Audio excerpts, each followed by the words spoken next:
Om Shanti. Om Shanti. Good morning. आज प्यारे बाबा के 20 मई 2022 के मधुर महावाक्य हैं। मुरली के सार में बाबा ने कहा, मीठे बच्चे, अपने इस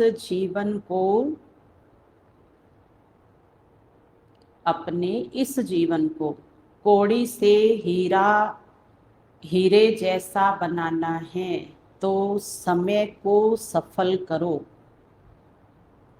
समय को सफल करो। अवगुणों को निकालो। जिन अवगुणों को बाबा ने नाम दिया है, खाने पीने सोने में समय बर्बाद मत करो। खाने पीने सोने में समय बर्बाद मत करो। आगे डिटेल सुनेंगे। प्रश्न है, मनुष्यों ने किस एक शब्द से सबको भगवान का रूप समझ लिया है? उत्तर, बाबा कहता, इस समय मैं बहुरूपी हूँ। ऐसे नहीं, यहाँ जब मुरली चलाता तो परम धाम खाली हो जाता है। मुझे तो इस समय बहुत काम करने पड़ते हैं। संगम युग पर बाबा को हर समय, चाहे बाबा मुरली यहाँ सुना रहे हैं, चाहे अमृत वेला, इंडिया की अमृत वेला में बाबा आए, इसका अर्थ ये नहीं है कि परम धाम खाली है।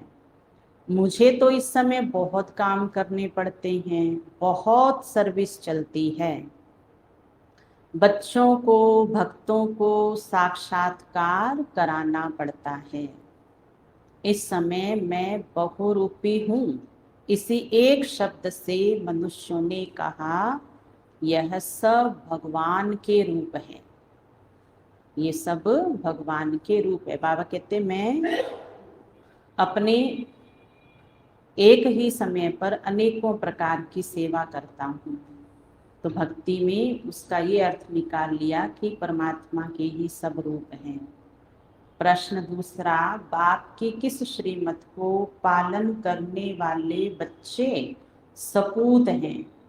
बाप की किस श्रीमत को पालन करने वाले बच्चे सपूत हैं? उत्तर है, बाबा कहते, बच्चे कभी भी डिससर्विस न करो। टाइम बहुत वैल्यूबल है, इसे सोने में ना गवाओ। कम से कम 8 घंटा मेरे खातिर दो। कितना? 24 में से 8 घंटा। बाबा कहते, वो समय आपका और वो समय का जीवन मेरा है, मेरी सेवा में लगाओ। यह श्रीमत पालन करने वाले सपूत हैं।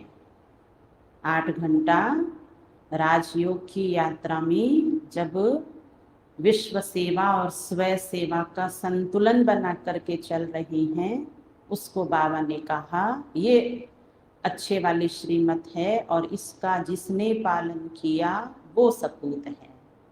गीत है, तूने रात गवाई जाग के। कभी तो ऐसे बोले ना, हर बार बस यही गीत चलता है। मैंने रात बिताई प्रभु याद में और दिन मनाया प्रभु के मिलन की मौज में। और कोड़ी जैसा जन्म मेरा हीरा बनता जाए। ये वाला गीत है असली वाला गीत। बाकी नकली वाला कौन सा है? तूने रात गवाई सो के, दिन गवाया खाएगे, कोड़ी जैसा जन्म कोड़ी बदले जाए। वहां हीरे की तो कोई बात ही नहीं रही ना। तो आज से इस गीत को बदल लेना है। ओम शांति। बच्चों को बाप समझा रहे हैं। बच्चों के ऊपर हक है तो बाप समझाएंगे। बच्चे जानते हैं हम सब बच्चे हैं बाप के। हमारे शरीर का बाप तो है ही शारीरिक, लेकिन आत्मा जो अशरीरी है उसका बाप भी अशरीरी है। बाप ने समझाया है बेहद के बाप से बेहद सुख का वर्षा मिलता है।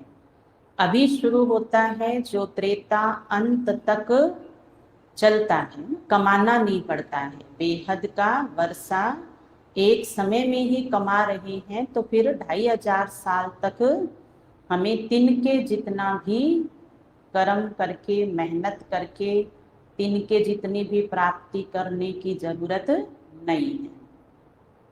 तो ऐसा पुरुषार्थ बाबा बता रहे हैं जो कठिन नहीं है। बाबा कहते संकल्प आपका है और मदद और शक्ति मैं देता हूँ। उस संकल्प में दृढ़ता कि हाँ ये करके दिखाना है।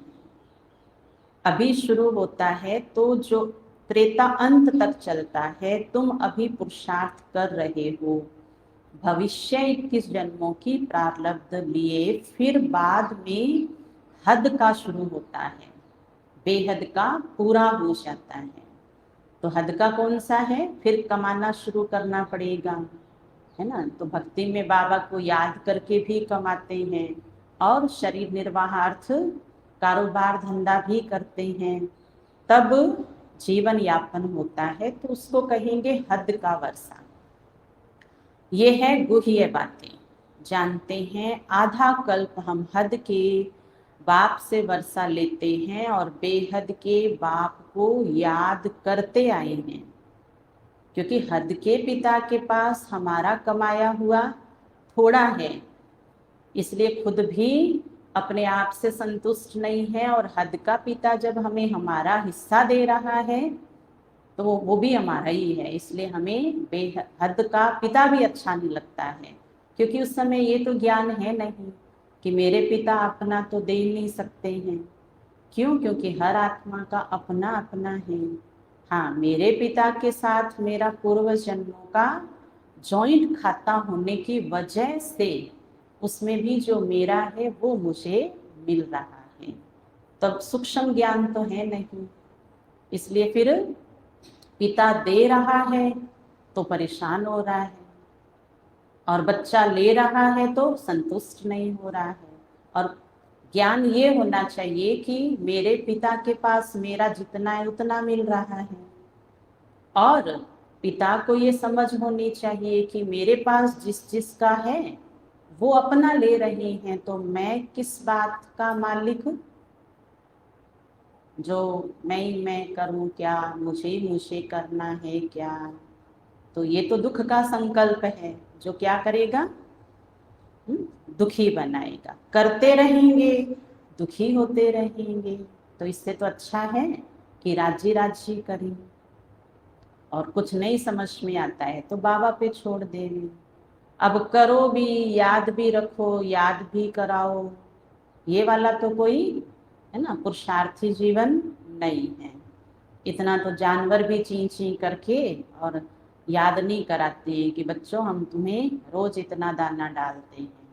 उनका काम है अपने बच्चों को परवरिश देना। तो हद में आकर के और हद के वर्षे की ये कहानी तो याद रखेंगे। जिसका जो है, कहते हैं ना, जिसका जहाँ हिसाब किताब, अब जहाँ माना उसमें उसमें कोई मुख्य मुख्य संबंध नहीं है, या ये और यही संबंध नहीं है। बच्चा सारी उम्र भी पिता की प्रॉपर्टी को खुद कमाए बिना खा सकता है। पिता के संरक्षण में कोई भी बेटी कहीं से भी आके, विदेश से आके, ससुराल से आकर के, पड़ोस से आकर, कहीं से कोई भी लेनदार अपना लेकर के जा रहा है तो देने वाले को तकलीफ नहीं होनी चाहिए, नहीं तो खाता और बढ़ जाएगा।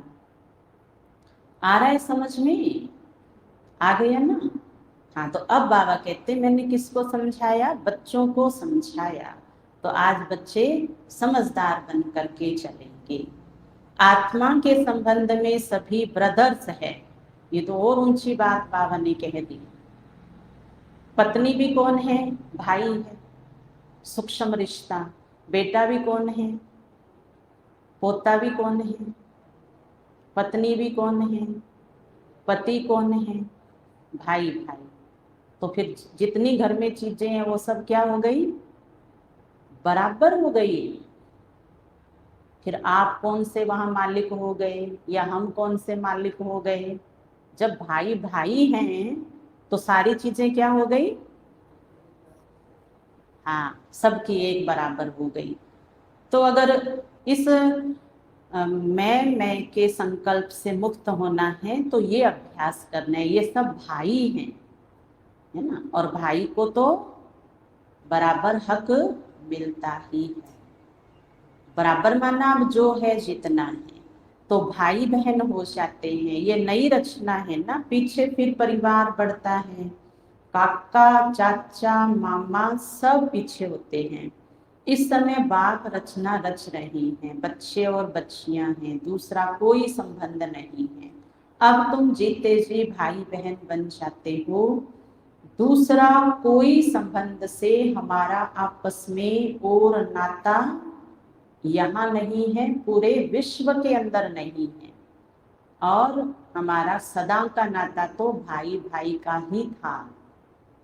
इसलिए हमें हमें बुद्धिवान होकर के लौटना है। बुद्धुओं के लिए तो कहा है, लौट कर बुद्धू घर में आए। वो दूसरी आत्माएं 33 करोड़ को कभी भी बुद्धू सुने, बुद्धू कहा है उनको नहीं। 33 करोड़ के अलावा जो धरती पे मनुष्य है वो सब कौन है, वो बुद्धू आत्माएं हैं। और वो लौटकर परम धाम में चली जाएगी, क्योंकि अभ्यास तो किया नहीं है। तो जाते जाते इतना रियलाइज हो जाएगा कि हम भाई भाई हैं, अब अपने पिता के पास जा रहे हैं। अभी तुमको नया जन्म मिल गया है, जानते हो हम अभी ईश्वरीय संतान हैं, शिव वंशी ब्रह्मा कुमार कुमारियां हैं। ब्रह्मा कुमार कुमारियों का और कोई संबंध आपस में नहीं है। इस समय सारी दुनिया पतित है, और इस संबंध को कायम रखने के लिए फिर बाबा ने एक अभ्यास बताया, और वो कौन सा, मैं ब्राह्मण हूं बस। कौन हूं मैं, ब्राह्मण। याद करता हूं और सबको याद कराता हूं, और पढ़ता हूं, कथा करता हूं, और सबको कथा सुनाता हूं। सबको बताता हूं मैं इसका, और सबको याद कराता हूं हम सब उसके। इनको पावन बनाना पड़े, ये सारी दुनिया पतित है। कहते हैं बाबा हम आपके हैं।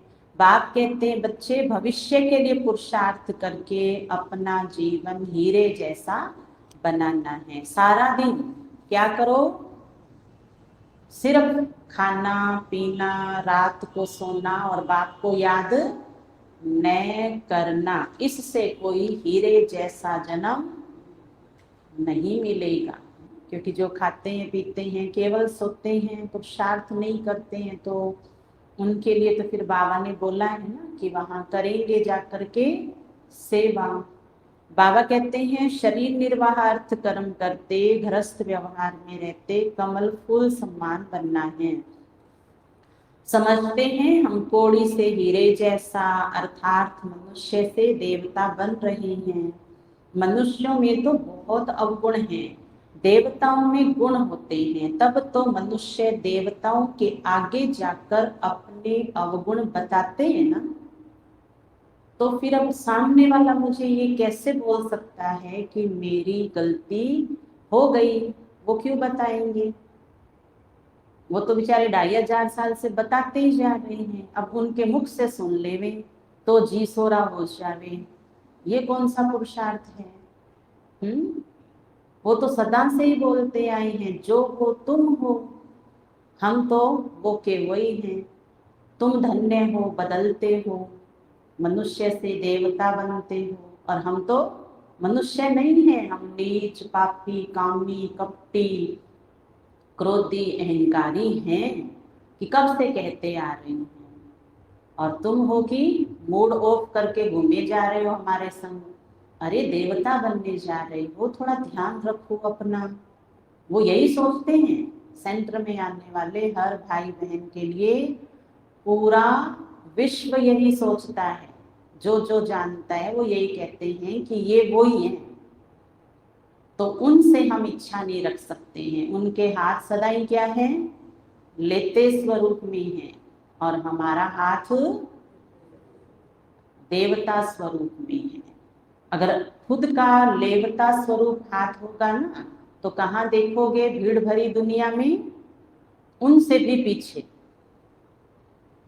उनसे पीछे वालों का तो फिर आगे जाकर के बहुत कार्य पड़ा हुआ है। तो कौन बन रहे हैं हम और क्या है हम, देवता है। लेने का भाव इसलिए खत्म हो गया क्योंकि दाता मेरा हो गया। ठोक बजा के बोलते हैं ना, मेरा तो शिव बाबा एक दूसरा ना कोई, पाना था सो, फिर आगे पाना था कुछ पा लिया बहुत सारा बाकी, ऐसे तो नहीं बोलते हैं ना। हाँ, पाना था सो पा लिया, अब और क्या बाकी रहा। इसका अर्थ है कि मैं अनुभवी आत्मा हूँ, मजबूत आत्मा हूँ, सीट पर सेट आत्मा हूँ। उतरे हुए सीट पर जो हैं, सीट से उनके बराबर जाने के बाद तो मेरे में और उसमें कोई फर्क है ही नहीं। तो एक दिन तो कोशिश करें बाबा जैसा बनने की। बाबा कभी अपनी सीट से उतरते हैं, नहीं उतरते हैं। तो बड़ा दिल चाहिए, विशाल दिल चाहिए, जिस विशाल दिल में सब समाये हुए हैं। मेरे लिए सब एक समान है, किसी का अवगुण मेरे चित्त पर आया जरूर, झलक आई थी, लेकिन फलक बन करके चित्त पे नहीं बैठा है। आया पानी की लकीर की तरह, वो अवगुण चला गया, क्योंकि मनुष्य ने बोला आप सर्वगुण संपन्न हैं, हम पापी नीच हैं। अब बाबा कहते हैं अपने से आसुरी गुणों को निकाल, ईश्वरीय दैवी गुण धारण करने हैं। बाप तो है निराकार, पहचान हम हैं उसकी। और अगले यही कहेंगे, वो हो देख तेरी रचना ऐसी है तो पता नहीं तू कैसा होगा। ये कोई गीत नहीं बनाया है। गीत क्या बनाया है, वाह प्रभु आपकी रचना इतनी सुंदर, तो आप कितने सुंदर होंगे। तो जो सिद्धांत बन गया ना, उसे पक्का निभाना है कि अगर बाबा निराकार इतना प्यारा है तो मुझे बाबा समान बन करके इस बात को पक्का बनाए रखना है। मनुष्य सृष्टि का बीज रूप है, वह सत्य है, चैतन्य है, ज्ञान का सागर है। यह ज्ञान तो बुद्धि में बैठा हुआ है ना, यह है नया ज्ञान। कोई वेद शास्त्रों में ये ज्ञान नहीं है। अभी जो तुम सुनते हो यह फिर प्राय लोप हो जाएगा। अभी तुम जानते हो हम आसुरी गुण वाले मनुष्य से दैवी गुण धारण कर बाप द्वारा देवता बन रहे हैं। पापों का बोझा कहाँ है, सदा ही कहते हैं बाबा, सिर पर है। पापों का बोझा जो सिर पर है वह बाप की याद से हम भस्म करते हैं। भक्ति मार्ग में तो यही सुनाते आए हैं कि पानी में स्नान करने से पाप भस्म हो जाएंगे, परंतु पानी से तो पावन बन नहीं सकते। अगर ऐसा होता तो फिर पतित पावन बाप को क्यों याद करते, कुछ भी समझते नहीं हैं। समझदार और बेसमझ, यह भी एक नाटक बना हुआ है। अभी तुम कितने समझदार बन रहे हो, सारे सृष्टि चक्र को जानते हो, हिस्ट्री ज्योग्राफी को जानना यह भी समझ है ना। अगर नहीं जानते हैं तो उनको बेसमझ कहेंगे। अभी तुम बच्चे जानते हो, बाबा ने अपना परिचय अपने बच्चों को दिया है कि मैं आया हूँ तुमको हीरे जैसा बनाने। ऐसे नहीं यहाँ सेंटर में आए, सुनकर गए, घर गए, खाया पिया, और जैसे पहले बिना ज्ञान के घर में चलते थे वह तो कोड़ी जैसी जीवन थी, देवताओं की हीरे जैसी जीवन है। वह तो स्वर्ग में सुख भोगते थे, चित्र भी है ना। आगे तो तुम नहीं जानते थे कि हम ही सुखी थे और हम दुखी हुए हैं। हमने 84 जन्म कैसे लिए ये नहीं जानते थे, अब मैं बताता हूँ। अभी तुम औरों को भी समझाने लायक बने हो। बाप समझदार बनाते हैं तो फिर औरों को समझानी देनी चाहिए ना। ऐसे नहीं घर में जाने से फिर वही पुरानी चाल ढाल शुरू हो जाए। शिक्षा पाकर फिर औरों को शिक्षा दो। बाप का परिचय देने जाना पड़ता है। बेहद का बाप तो सबका एक ही है, सभी धर्म वाले उनको ही पुकारते हैं, हे परम पिता परमात्मा व हे प्रभु। ऐसे कोई नहीं होगा जो परमात्मा को याद नहीं करता होगा। सभी धर्म वाले याद करते हैं एक को ही याद करते हैं, क्योंकि बाप से वर्षा पाने के सब हकदार हैं। वर्षे पर भी समझाना पड़े। कौन सा वर्षा देते हैं बाबा? मुक्ति और जीवन मुक्ति का। यहाँ तो सब जीवन बंद है। बाप आकर सबको रावण के बंधन से छुड़ाते हैं। इस समय कोई भी जीवन मुक्त है नहीं, क्योंकि रावण का राज्य है, देह अभिमानी है। देवताएं देही अभिमानी होने से जानते हैं हम आत्मा एक शरीर छोड़ दूसरा लेते हैं। सिर्फ परमात्मा को नहीं जानते हैं। परमात्मा को जाने तो फिर सारे सृष्टि चक्र को जान जाए। त्रिकालदर्शी सिर्फ तुम ही हो। ब्राह्मणों को ही बाप बैठ त्रिकालदर्शी बनाते हैं। जब देवताएं भी त्रिकालदर्शी नहीं तो उनको जो वंशावली आती है उनमें भी ये ज्ञान नहीं रहता, तो फिर दूसरों में ये ज्ञान कहाँ से आएगा? तो बाबा है ना, हम सभी को समझा रहे हैं कि जब देवताओं के बच्चों में देवताओं में ये ज्ञान नहीं है तो उनकी वंशावली में नहीं है।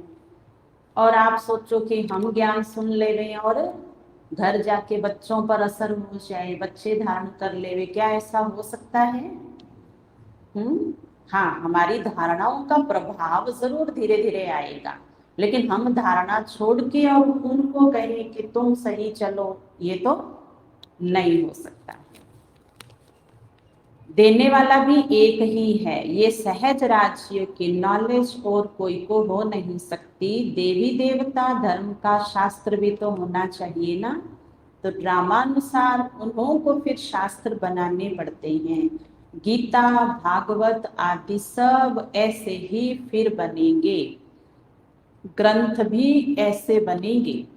अभी ग्रंथ कितना बड़ा हो गया है, नहीं तो इतना छोटा था, हाथ से लिखा हुआ था, फिर वृद्धि में लाया है। यह भी ऐसे हैं। इनका अगर ग्रंथ बैठ बनाओ तो बहुत बड़ा हो जाए, परंतु फिर उनको शॉर्ट किया जाता है। पिछाड़ी में बाप 2 अक्षर कहते हैं, मन मना भव। मैं तुमको सब वेदों शास्त्रों का सार समझाता हूँ, तो जरूर नाम तो लेना पड़ेगा ना कि फलाने शास्त्र में ये है। वह कोई धर्म का शास्त्र नहीं है। भारत का धर्म एक ही है, बाकी वह किस धर्म के शास्त्र हैं कब सिद्ध नहीं कर सकते। भारत का शास्त्र है ही एक गीता। गीता भी सर्वशास्त्र शिरोमणि गाई भी है। गीता की महिमा तुम एक्यूरेट जानते हो, जिस गीता से बाप आकर भारत को स्वर्ग बनाते हैं। भारत के शास्त्र को मान बहुत मिलता है, परंतु गीता का भगवान कौन था उनको न जानने के कारण झूठा कसम उठाते हैं। अब उनको करेक्ट करो। भगवान ने तो ऐसे कहा ही नहीं है कि मैं सर्वव्यापी हूँ। बच्चे ने प्रश्न पूछा, जब कोई नया आया है, ज्ञान इतना विस्तृत नहीं था, साकार समय में पूछा है, बाबा से प्रश्न पूछा है, शिव बाबा जब इधर आते हैं मुरली चलाते हैं तो क्या परम धाम में भी हैं? बाबा कहते इस समय तो हमको बहुत काम करने पड़ते हैं, बहुत सर्विस चलती है, कितने बच्चों को, भक्तों आदि को भी साक्षात्कार कराता हूँ। इस समय मैं बहुरूपी हूँ। बहुरूपी अक्षर से भी मनुष्यों ने समझा है ये सब रूप भगवान के हैं। फिर माया उल्टा लटका देती है, फिर बाप सुलटा बनाते हैं। तुम बच्चे अभी मुक्ति धाम में जाने का पुरुषार्थ करते हो, तुम्हारी बुद्धि है मुक्ति धाम तरफ। ऐसा कोई मनुष्य पुरुषार्थ करा ना सके जो तुमको बाप करा रहे हैं। अब अपना बुद्धि योग वहां लगाओ, जीते जी इस शरीर को भूलते जाओ। मनुष्य मरते हैं तो कहते हैं स्वर्ग पधारा, फिर भी रोते रहते हैं।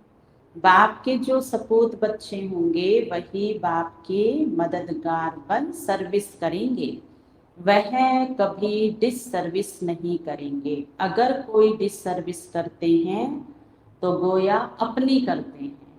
फिर आज बाबा ने जिसने सर्विस की है वो सबके लिए है, जिसने डिस सर्विस की है बाबा कहते हैं वो उसके खुद के लिए है ना, वो सबकी नहीं है। इसलिए हमें अपने पुरुषार्थ पर ध्यान देना है। बाबा कहते जो भी कर्म आत्मा करती है उसकी जिम्मेवार वही बनती है। बाबा कहते हैं मीठे बच्चे ये टाइम बहुत वैल्यूबल है, भविष्य 21 जन्मों के लिए तुम कमाई करते हो। तुम जानते हो हमको विश्व की बादशाही मिलती है, कितनी भारी कमाई है। तो विश्व की बादशाही मिलती है या विश्व के बादशाह के पास जाने की छुट्टी मिलती है? एक है विश्व के बादशाह के आसपास घूमना, और उसकी आज्ञा का पालन करना, और एक है विश्व का बादशाह बनना। ध्यान रखना, बाबा कहते पद तो समझ में आ गया ना, विश्व के बादशाह के पास नहीं जाना, विश्व का बादशाह बनना है। कितनी भारी कमाई है तो उसमें लग जाना चाहिए, बाप को याद करना है। जैसे गवर्नमेंट की सर्विस में 8 घंटा रहते हैं, बाबा भी कहते हैं मेरे खातिर 8 घंटा दो, रात को सोकर अपना समय बर्बाद मत करो। और एक मारवाड़ी गीत बना हुआ है कि तू सारी जिंदगी भाई सोता ही सोता आया है, अब तो जाग मुसाफिरी पूरी हुई। माँ के गर्भ में सोया, फिर पिता के गोदी में आके दांत दिखा दिखा के सोया। अब कल ही सुना है, बड़ा वंडरफुल है, मुझे तो एज इट इज याद भी नहीं आ रही है कि पहले माँ की गोदी में सोया और फिर पिता की गोदी में दांत दिखा रहा है, ऐसी कुछ वर्डिंग है उसकी। उसके बाद में वो त्रिया त्रिया कुछ बोल रहे हैं कि त्रिया की बैया में सोया, और कुछ और भी है उसमें, खोया खोया। फिर उसके बाद में बताया, उसके बाद में फिर था एक और था कि शमशान घाट में गया, लंबे पैर पसार सोया, ओ मुसाफिर जाग तूने सोया सोया। तब हमें इस गीत का ये भेद पता चला कि माँ के गर्भ में भी सोना टाइम वेस्ट, पिता की गोदी में सोना वो भी वेस्ट, फिर त्रिया के गोदी में सोना वो भी वेस्ट, और एक और था, 5 थे टोटल। और एक हाँ यस यस, बुढ़ापा, बुढ़ापा खाट पे कोने में सोया। और उसके साथ एक एक शब्द और है, बड़े अच्छे थे। कल ही हमें वो सामने ऐसे भजन आ गया था, लेकिन बड़ा अच्छा लगा कि दुनिया वाले इस बात को जानते हैं कि ये अरे इंसान तू जितने भी काम कर रहा है ये सारे बेकार हैं, तू सो ही सो रहा है। और अब मुसाफिर जाग, उसमें यही है कि अब मुसाफिर जाग, और शमशान में भी पैर पसारे सोया, तो अब मुसाफिर जाग, नहीं तो फिर धर्मराज आएगा अब तुझे जगाएगा। तो बाबा कह रहे हैं बच्चे आपको तो समय की वैल्यू पता है ना, इसलिए अब इतना खाओ जितना पचे और हल्कापन रहे शरीर में और सुस्ती ना आवे, और पढ़ाई कर लेवे मुरली की, और साथ में बैठ के प्यारे बाबा को याद कर लेवे। और बाबा ने तो 24 घंटा में ही 8 घंटा बताया है ना, वो भी जिसको जब पसंद हो 2 समय छोड़ के। तो रात को सोकर अपना समय बर्बाद मत करो, दिन रात कमाई करनी है, यह तो बड़ी सहज सिर्फ बुद्धि की बात है।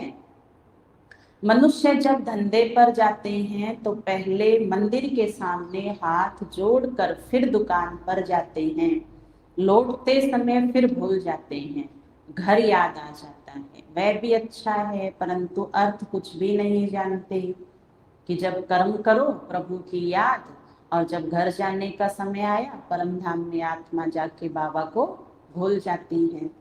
तुम बच्चों को कलकत्ता में बहुत अच्छी रीति समझाना चाहिए, काली माता का वहाँ बड़ा मान है। बंगाली लोगों की रस्म रिवाज अपनी होती है, ब्राह्मणों को मछली जरूर खिलाते हैं। देखो क्या से क्या रस्में बना रखी हैं। बड़े बड़े आदमी अपने तालाब बनाकर फिर उसमें मछलियां पालते हैं, तो ब्राह्मणों को भी तो वही खिलाएंगे। अभी तुम पक्के वैष्णव बनते हो, प्रैक्टिकल में तुम विष्णु की पुरी में चलते हो। ऐसे नहीं कि वहां 4 भुजा वाले मनुष्य होंगे। लक्ष्मी नारायण को विष्णु कहा जाता है, 2 भुजा उनकी 2 उनकी।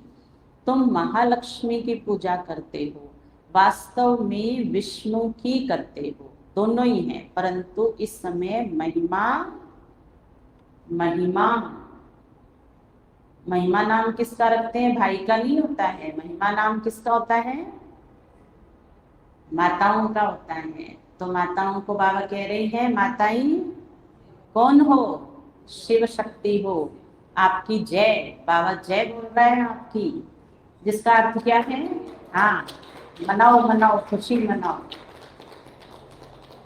खूब ताली बजाओ अपने लिए, क्योंकि आपके लिए कोई ताली नहीं बजाएगा। कहते हैं अपने मुख का ताला बंद रखो, ऐसे बोलते हैं ना।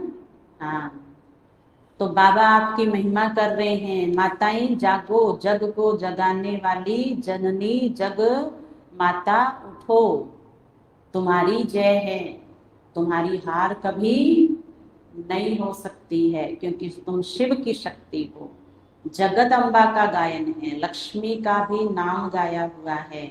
बाप आकर माताओं द्वारा सबको सदगति देते हैं। जगत अम्बा वही फिर राजेश्वरी बनती है, माँ की पूजा होती है। वास्तव में जगत अम्बा तो एक है ना। जैसे शिव का एक लिंग बनाते हैं, वैसे फिर छोटे छोटे शालीग्राम भी बनाते हैं।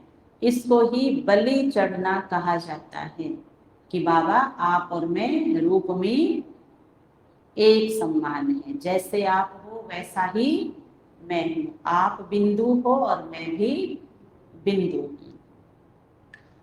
वह जैसे वैसे काली के भी छोटे मंदिर बहुत हैं, वह जैसे माँ की संतान है।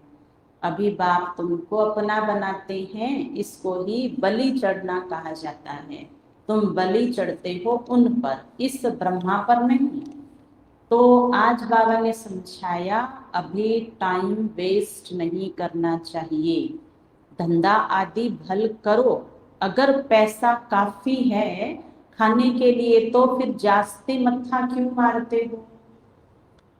हाँ, शिव बाबा के यज्ञ में देते हो तो जैसे विश्व की सेवा में लगाते हो। बाबा कहेंगे सेंटर्स बनाओ, जहाँ ये बच्चियां मनुष्य को देवता बनाने का रास्ता बताए। ये पढ़ाई कितनी फर्स्ट क्लास है, बहुतों का कल्याण हो जाएगा।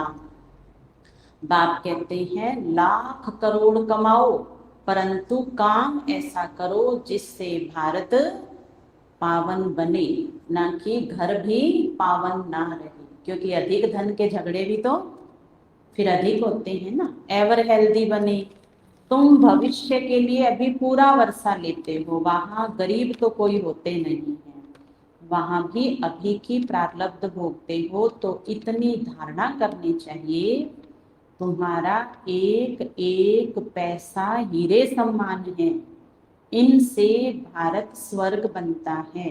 बाकी जो बचेगा वो, है ना, वो क्या होगा, स्वर्ग आ जाएगा। तो बचा हुआ वो स्वर्ग में तो जाएगा नहीं। बाबा कहते तुम्हारे ये कागज के नोट, कागज के नोट सतयुग में चलते ही नहीं है, वहां तो सोने की मोहर होती है।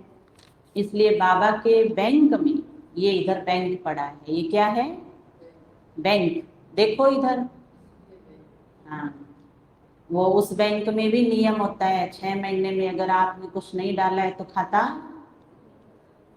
हाँ, खाता बंद हो जाएगा। एक पीछे भी है, एक नीचे भी है ना, हर जगह बैंक रखे हुए हैं। तो बाबा कहते इस बैंक में कागज डालो और अगले बेहद 2500 तक सोने चांदी की, हीरों की थालियां भरी भरी है, उनमें खेलो, खाओ पियो, है ना। तुम भी खाओ और तुम्हारे 21 जन्म की पीढ़ी भी खाए, पोतरे धोतरे जो भी होंगे वहां सब माला माल होंगे। ऐसा वर मांगा है हम सब ने।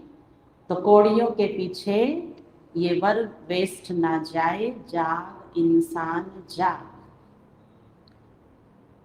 तो बाबा कहते जो स्वर्ग बनाने में लगा दिया वो सफल, बाकी जो बचेगा वो खत्म हो जाएगा। जो कुछ पैसा बचे इस सर्विस में लगाओ। यह बड़े ते बड़ी हॉस्पिटल है। कई गरीब बच्चे कहते हैं हम 8 आना देते मकान में ईंट लगा दो। हम जानते हैं यहाँ से मनुष्य एवर हेल्दी बनेंगे, यहाँ तो ढेर आएंगे, क्यों ऐसी लगेगी जो कब नहीं देखी है। तो कितनी खुशी रहनी चाहिए, हम क्या से क्या बनते हैं। क्योंकि सेंटर में क्यों लगेगी, मधुबन में क्यों लगेगी, और आपने सेंटर बनवाया है, आपने मधुबन बनाया है। तो वो जो जो आत्माएं आएगी प्रभु से मुक्ति का, जीवन मुक्ति का वर्षा लेगी और आपको आपका हिस्सा, है ना, हिस्सा मिल जाएगा।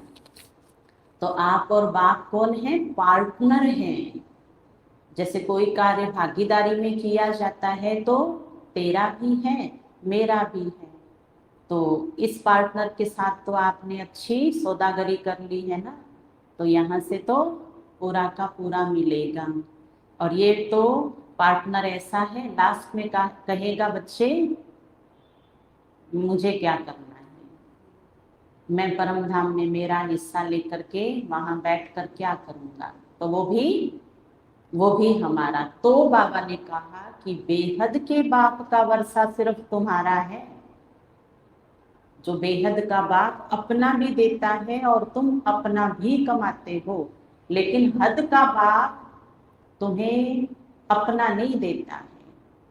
इसलिए उनके पास जो है वो अपना लो और कमाओ तब घर चलेगा। ऐसे हाथ पसारे मांगने से नहीं चलेगा। बाबा कह रहे हैं बच्चे लाइन लगने वाली है, अपना शुभ बाबा से बेहद का वर्षा लेना है। बाबा है निराकार ज्ञान का सागर, वह इस रथ में प्रवेश करते हैं। तो बच्चों को बहुत रहम दिल बनना चाहिए। दिल कैसा हो, रहम से भरा हुआ। इसमें भी कल्याण है, इसमें भी कल्याण है। करते करते तो कल्याण हो ही जाएगा। अपने पर भी रहम करो और दूसरों पर भी रहम करना चाहिए। अच्छा, मीठे मीठे सिखिलते बच्चों प्रति माता पिता बाप दादा का याद प्यार और गुड मॉर्निंग। रूहानी बाप की रूहानी बच्चों को नमस्ते। हम रूहानी बच्चों की रूहानी बाप दादा को याद प्यार गुड मॉर्निंग नमस्ते नमस्ते नमस्ते। मेरे बाबा मीठे बाबा प्यारे बाबा, आपका शुक्रिया, बहुत बहुत शुक्रिया। धारणा के लिए सार। भारत को पावन बनाने की सेवा में अपना तन मन धन सफल करना है। पैसे को हीरा समझ स्वर्ग बनाने की सेवा में लगाना है। व्यर्थ नहीं गंवाना है, व्यर्थ नहीं गंवाना है। सेवा में अपना समय स्वान संकल्प धन सब सफल करना है। भविष्य 21 जन्मों की प्रारब्ध बनाने के लिए दिन रात कमाई जमा करनी है। समय बर्बाद नहीं करना है।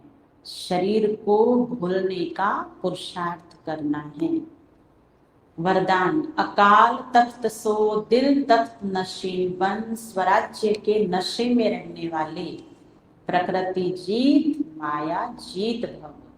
अकाल तख्त सो दिल तख्त नशीन बन, स्वयं राज्य के नशे में रहने वाले प्रकृति जीत माया जीत भव। अर्थात अकाल तख्त नशीन आत्मा सदा रूहानी नशे में रहती है। जैसे राजा बिना नशे के राज्य नहीं चला सकता, ऐसे आत्मा यदि स्वयं के राज्य में के नशे में नहीं है तो कर्म इंद्रिया रूपी प्रजा पर राज्य नहीं कर सकती। इसलिए अकाल तख्त नशीन सो दिल तख्त नशीन बनो और इसी रूहानी नशे में रहो तो कोई भी विघ्न व समस्या आपके सामने आ नहीं सकती। सामने आने से पहले क्या हो जाएगी, है ना, सामने नहीं आएगी, पहले ही खत्म हो जाएगी।